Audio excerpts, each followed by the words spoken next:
আসসালামু আলাইকুম। আমন্ত্রণ জানাচ্ছি জাগো ফুটবলে। আপনাদের সাথে আছি আমি মমতাজ শাহিন রুম্পা। শুরুতেই জানিয়ে দিব আপডেটগুলো।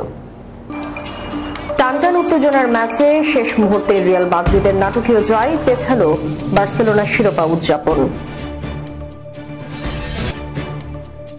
নতুন জাদ্রেল কোচ আনচেলত্তির ভাবনায় কি থাকবেন অভাগা নেইমার? কোপা ইতালিয়ায় এসি মিলানকে হারিয়ে 51 বছর পর ঐতিহাসিক শিরোপা জিতল বোলোগানা। আবারও মহানুভবতার পরিচয় দিলেন ফুটবল জাদুকর লিওনেল মেসি। দান করবেন ক্যারিয়ার সেরা গোলের চিত্রকর্ম বিক্রির পুরো অর্থ। শুনছিলেন শিরোনাম, এবারে বিস্তারিত।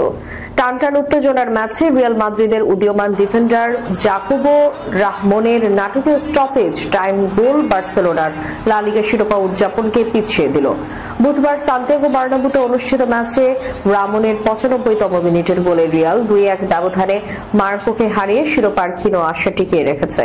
ম্যাচটি যখন 1-1 সমতায় ছিল, তখন বার্সেলোনা কয়েক সেকেন্ড দূরে ছিল তাদের 28তম লা লিগা শিরোপা নিশ্চিত করার কাছাকাছি।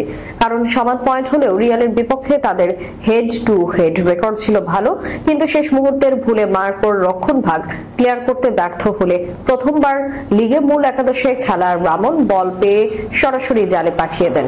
রিয়ালের এখন বাকি আছে দুটি ম্যাচ। তারা বার্সার চেয়ে 4 পয়েন্ট পিছিয়ে রয়েছে, তবে বার্সার একটি ম্যাচ বেশি হাতে রয়েছে। বৃহস্পতিবার যদি বার্সেলোনায় এম্পানিওলের বিপক্ষে জয় পায়, তাহলে তারাই নিশ্চিতভাবে লা লিগার শিরোপা জয়ী হবে। ম্যাচের 11তম মিনিটে ডিফেন্ডার মার্টিন ভালিয়ান্ট দুর্দান্ত অ্যাঙ্গেল শটে মার্কোকে এগিয়ে দেন। তাই খালি গ্যালারির সামনে অনুষ্ঠিত ম্যাচটি ছিল কিছুটা ম্যাড়মেড়ে। তবে 68তম মিনিটে কিলিয়ান এমবাপ্পে একক প্রচেষ্টায় দুর্দান্ত গোল করে রিয়ালকে সমতায় ফেরান। ইনজুরির কারণে রিয়াল 12 জন খেলোয়াড়কে ছাড়াই মাঠে নামে, তবুও তারা ম্যাচে পুরোপুরি প্রভাব বিস্তার করে। মার্কোর গোলরক্ষক লিও রোমান ছিলেন অবিশ্বাস্য। তিনি 11টি গুরুত্বপূর্ণ সেভ করেন। রিয়াল ম্যাচে 72% বল দখলে রাখে, নেয় 39টি গোলের চেষ্টা এবং 26টি কর্নার, কিন্তু শেষ গোলটি পেতেই দীর্ঘ অপেক্ষা করতে হয় তাদের। নতুন জাদ্রেল কোচ আনচেলত্তির ভাবনায় কি থাকবেন অবাকা নেইমার? নতুন ভোরের প্রতীক্ষা যেন দীর্ঘশ্বাস হয়ে ছড়িয়েছিল ব্রাজিলিয়ান ফুটবল অঙ্গনে। সেই শ্বাসের ইতি টানলেন Real Madrid boss Carlo Ancelotti. তাতে যেন 2026 বিশ্বকাপের স্বপ্নে প্রাণ ফিরে পেয়েছে 5 বারের বিশ্ব চ্যাম্পিয়নরা। তবে এই স্বপ্নের ক্যানভাসে আঁকা হচ্ছে নতুন মুখ, নতুন ছায়া। সেখানে নেইমারহীন ব্রাজিলে থাকতে পারেন রিয়াল মাদ্রিদের 4 তরুণ তুর্কি, ভিনিসিয়াস জুনিয়র, রদ্রিগো গোয়েজ, এদের মিলিতাও এবং এন্ড্রিক। গত 3টি বিশ্বকাপে ব্রাজিলের আক্রমণ ভাগ ছিল নেইমার কেন্দ্রিক, কিন্তু বাস্তবতা হলো 3টি বিশ্বকাপেই চোট, ধারাবাহিকতার অভাব এবং চাপ সামলাতে না পারার কারণে প্রত্যাশার ধারে কাছেও যেতে পারেনি এই বার্সেলোনা এবং পিএসজির সাবেক স্ট্রাইকার। ঘরের মাঠে 2014 বিশ্বকাপ আসরে মেরুদণ্ডের চোটে ছিটকে যান কোয়ার্টার ফাইনালে। তাকে ছাড়া খেলতে নেমে সেমিফাইনালে জার্মানির কাছে 7-1 গোলে হেরে বিদায়ী সেলেসাওরা। 2018তে ব্যঙ্গ বিদ্রুপের পাত্র হয়ে উঠেছিলেন তিনি। সামান্য ব্যথা পেলেই অতিরিক্ত নাটকীয়তা, অযথা ড্রাইভের কারণে হাসির ঠাট্টার পাত্র বনে গিয়েছিলেন। 2022 কাতার বিশ্বকাপে ক্রোয়েশিয়ার বিপক্ষে গোল করলেও টাই ব্রেকারে ব্রাজিল থেমে যায় কোয়ার্টার ফাইনালে। নেইমার নিঃসন্দেহে প্রতিভাবান ফুটবলার, তবুও প্রশ্ন, নেইমার কি এককভাবে কখনো জাতীয় দলের ভার বহন করতে পেরেছেন?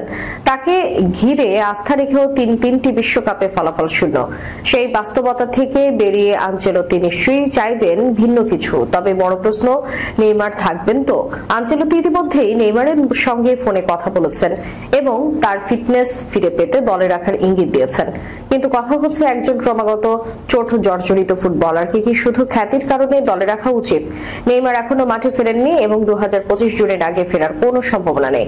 ব্রাজিলের সম্ভাব্য একাদশ এখন থেকে হতে পারে 4-3-3 ফরমেশনে। গোলরক্ষক অ্যালিসন বা এডারসন, রক্ষণ দানিলো মিলিতাও, মার্কিনিওস গুয়েন, midfield Casemiro, Bruno Guimarães, João Gomes, আক্রমণ ভাগ রদ্রিগো, ভিনিসিয়াস, এন্ড্রিক। এই একাদশে দ্রুততা, ফিটনেস, আধুনিক ফুটবল মেজাজ ও ভারসাম্য রয়েছে। নেইমার থাকলে হতে পারেন বেঞ্চ থেকে আসা পরিকল্পনার অংশ, কিন্তু তাকে ঘিরে আর পরিকল্পনা সাজানোর সময় শেষ। চতুর্থ শূন্যতার মরুভূমি পেরোতে আনচেলত্তির সঙ্গী বাস্তবতা, স্মৃতির মরীচিকা নয়। তার আগমনে ব্রাজিলের নতুন অধ্যায়ের সূচনা হলো। এবার আনচেলত্তির কলমে লেখা হবে সাম্বার নতুন সুর। কোপা ইতালিয়ায় এসি মিলানকে হারিয়ে 51 বছর পর ঐতিহাসিক শিরোপা জিতল বলোগনা। শেষবার 1973-74 মৌসুমে ইটালিয়ান কাপের শিরোপার দেখা পেয়েছিল তারা। এরপর 5 দশক ধরে শিরোপার দেখা পায়নি 7 বারের সিরিয়ার চ্যাম্পিয়নরা, তবে অবশেষে 51 বছর পর শিরোপার দেখা পেল। রোমের অলিম্পিক স্টেডিয়ামে বুধবার রাতে কোপা ইতালিয়ান ফাইনালে এসি মিলানকে 1-0 গোলে হারিয়ে শিরোপা উঁচিয়ে ধরে বলোগনা। জিতে নতুন ইতিহাস রচনা করেছে তারা। প্রথমার্ধে বেশিরভাগ সময় পজিশন রেখে আক্রমণে এগিয়ে ছিল, গোলের জন্য বেশি শটও নেয়, যদিও একটি সুযোগও কাজে লাগাতে পারেনি কেউ। তবে বিরতির পর ডেডলক ভাঙে তারা। 53তম মিনিটে পাসিং ফুটবলে আক্রমণ করে গোলের দেখা পান এন্দোয়ে। গোল হজম করার পরও এসি মিলান প্রতিপক্ষকে তেমন চাপে ফেলতে পারেনি। শেষ পর্যন্ত এই এক গোলের ব্যবধানে জিতেই 51 বছর পর কোপা ইতালিয়ার শিরোপা জিতল। আর এরই মধ্য দিয়ে শেষ হলো ক্লাবটির দীর্ঘ এক অপেক্ষা। এবারের সিরিয়াতে মিলানের সময়টা ভালো কাটছে না। 2 রাউন্ড বাকি থাকতে 60 পয়েন্ট নিয়ে 8ম স্থানে আছে তারা। আগামী মৌসুমে ইউরোপিয়ান কম্পিটিশনে খেলতে হলে এই কাপ জেতা দরকার ছিল তাদের। তবে এবার মনে হচ্ছে আগামী মৌসুমে ইউরোপের কোনো টুর্নামেন্ট খেলা হবে না। আবারও মহানুভবতার পরিচয় দিলেন ফুটবল জাদুকর লিওনেল মেসি। ফুটবল পায়ে সারা পৃথিবীকে নিজের কারিকুরি দেখাচ্ছেন 2 যুগের বেশি সময় ধরে। ইতিমধ্যে জাতীয় দল ও ক্লাব পর্যায়ে জিতেছেন সম্ভাব্য সব শিরোপা। অপ্রাপ্তির খাতা শূন্য বলেই চলে, তবে ক্যারিয়ারের সামনে এসে তাকে দিতে হচ্ছে কঠিন পরীক্ষা। 2022 সালে আর্জেন্টিনাকে বিশ্বকাপ জেতানো 8 বারের ব্যালন ডি'অর জয়ীকে বেছে নিতে হচ্ছে ক্যারিয়ারের সেরা গোল। তার সেই গোলের চিত্রকর্ম বানিয়ে নিলামে তোলা হবে দাতব্য কাজের জন্য।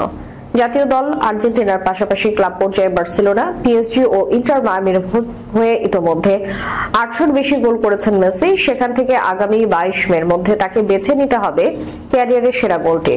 বিষয়টি কতটা কঠিন তা উল্লেখ করতে গিয়ে মেসি বলেন, সেখান থেকে মাত্র একটি গোল বেছে নেওয়া বেশ কঠিন হবে। প্রতিটি গোল তার নিজস্ব জায়গায় বিশেষ।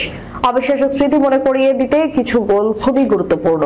তবে এই প্রজেক্টকে সফল করতে তার মধ্যে থেকে একটি প্রিয় গোল বেছে নিতে হবে। এটার পেছনে শক্তিশালী উদ্দেশ্য আছে এবং এর অংশ হতে পেরে আমি বেশ আনন্দিত। মেসির পছন্দের গোল বাছাই শেষে সেটিকে রং তুলির আঁচড়ে চিত্রকর্মে ফুটিয়ে তুলবেন রেফিক আনাডল।